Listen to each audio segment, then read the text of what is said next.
Hi friends, welcome to my channel. இன்னைக்கு chicken pakoda எப்படி பண்றதுன்னு காட்டுறேன். அதுக்கு தேவையான பொருட்கள் என்னன்னா சிக்கன் வந்து 250 grams வாங்கியிருக்கேன்.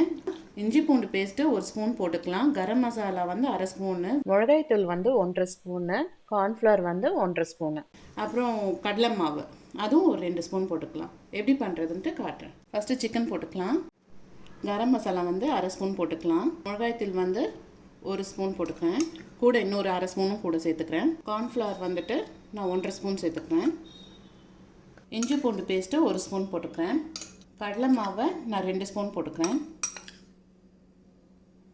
கொஞ்சோண்டு தண்ணி இதோட ஆட் பண்ணிக்கிறேன்.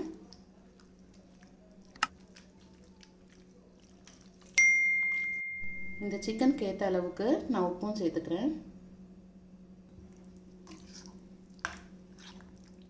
நல்லாவே மிக்ஸ் பண்ணிட்டேன். இது 1/2 hour வந்துட்டு மேரினேட் பண்ணிவிட்டு நான் எப்படி பண்ணுறதுன்ட்டு காட்டுறேன். 1/2 hour ஆயிடுச்சு. நான் வந்து எண்ணெயில் பொரிச்சு எடுத்துடுறேன். எண்ணெய் ஆல்ரெடி நான் ஃபஸ்ட்டே வந்து ஹீட் பண்ணி வச்சுட்டேன். இப்போ கடையில் இது வாங்க போனால் ஃபுல்லாகவே ஃப்ரை பண்ணி எடுக்க மாட்டாங்க. கொஞ்சம் 70% வந்துட்டு ஃப்ரை பண்ணி எடுத்துருவாங்க. அதுக்கப்புறம் வந்து வாங்கும்போது திருப்பி ரீகுக் பண்ணி கொடுப்பாங்க. இப்போ நம்ம வந்து உடனே சாப்பிட்றதால ஃபுல்லாகவே ஃப்ரை பண்ணி எடுத்துடலாம். ஒரு 5 minutesலேயே நல்லாவே வெந்து வந்துடும். நல்லாவே ஃப்ரை ஆகிடுச்சு.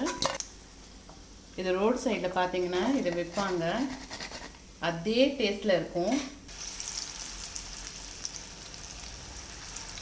நிறைய சிக்கன் வெரைட்டிஸ் நீங்கள் பார்த்துருப்பீங்க நான் பண்ணதை ரெசிபீஸ் எல்லாம். இனி நான் வந்து ஃபிஷ்லேயும் பண்ணி காட்டுறேன். அவ்வளோ டேஸ்ட் நல்லா இருக்குங்க. நீங்களும் ட்ரை பண்ணி பாருங்கள். இதை நான் பிளேட்டில் வச்சுட்டு காட்டுறேன்.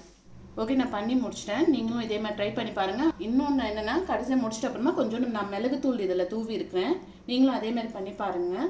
இது அப்படியே நம்ம கடையில் ரோட் சைடில் இருக்கிற மாதிரியே டேஸ்ட் இருக்கும். வீட்டில் பண்ணி பார்த்தா ஹைஜீனிக்காக நல்லாவும் இருக்கும் நம்மளதில். தேங்க்ஸ் ஃபார் வாட்சிங்.